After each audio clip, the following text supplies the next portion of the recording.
بسم اللہ الرحمن الرحیم۔ السلام علیکم معزز ناظرین گرامی، مفتی عبدالقوی نے شراب کے استعمال کو حلال قرار دے دیا ہے۔ مزید بات کرنے سے پہلے اس ویڈیو کو لائک کریں، حقیقت سے سامنا ٹی وی چینل کو سبسکرائب کریں اور بیل آئیکن پریس کرنا نہ بھولیں تاکہ مزید لیٹسٹ اپڈیٹس ویڈیو آپ کے ساتھ شیئر کر سکیں۔ انہوں نے دعویٰ کیا ہے کہ جس مشروب میں 40% سے کم الکوہل موجود ہو وہ حلال ہے۔ مفتی عبدالقوی اپنے بیانات اور متنازع شخصیت کی وجہ سے اکثر خبروں کی زینت بنے رہتے ہیں۔ مفتی عبدالقوی پہلی بار اس وقت خبروں میں بہت زیادہ سرگرم رہے جب ان کی تصویریں ماڈل قندیل بلوچ کے ساتھ منظر عام پر آئی تھی، جس کے کچھ عرصے بعد ہی قندیل بلوچ کو قتل کر دیا گیا تھا اور مفتی عبدالقوی مزید خبروں میں آنے لگے۔ اس کے بعد مفتی عبدالقوی کی تصویریں ٹک ٹاک سٹار حریم شاہ کے ساتھ بھی وائرل ہوئی۔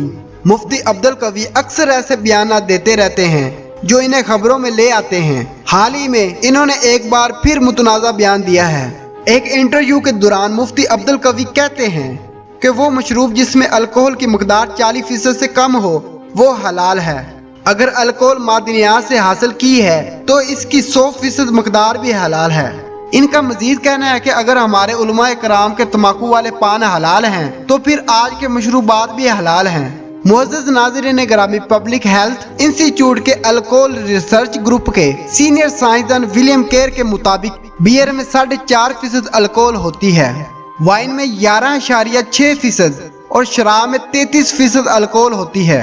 اگر مفتی عبدالقوی کے مبینہ فتوے کو اور سائنسدان ولیم کی تحقیق کو مد نظر رکھا جائے تو اس بات کا ایک ہی مطلب نکلتا ہے کہ مفتی عبدالقوی شراب کو حلال سمجھتے ہیں۔ خیال رہے کہ 7 مارچ 2016 کو مفتی عبدالقوی نے حال ہی میں ایک نیا فتویٰ جاری کرتے ہوئے نامحرم عورت کے ساتھ جنسی تعلقات رکھنا حلال قرار دے دیا تھا۔ اپنی ایک اور ویڈیو میں مفتی عبدالقوی کا کہنا تھا، بحیثیت طالب علم قرآن و سنت سے جو کچھ میں نے سمجھا ہے وہ یہ کہ آج 21ویں صدی کے اندر جب ہم نے بد کرداری اور بد اخلاقی کا دروازہ بند کرنا ہے تو قرآن و سنت کا خلاصہ یہ ہے کہ شادی ایک ہوگی اور نکاح متعدد ہوں گے۔ انہوں نے کہا کہ ہر وہ محترمہ جو کسی کی منکوحہ نہ ہو اور آپ کی محرم ہو یعنی کہ پھپھو خالہ نہ ہو، اس سے آپ جو نکاح کریں گے، جو معاہدہ کریں گے وہ شرعی طور پر نکاح ہوگا اور حلال ہوگا۔ جس مشروب میں الکوہل 40% سے کم ہو وہ مشروب حلال ہے، وہ پی سکتے ہیں۔ حلال ہونے کا معنی یہی ہے کہ پی سکتے ہیں۔ میں مجھے بڑا دیکھنا پڑے گا، میرے نزدیک جو الکوہل معدنیات سے ہے وہ تو 40% کیا، وہ تو 100% بھی ہو پھر بھی حلال ہے۔ اگر ہمارے علماء کا تمباکو والا پان حلال ہے پھر کہنا پڑے گا کہ آج کے جو مشروبات ہیں وہ بھی حلال ہے۔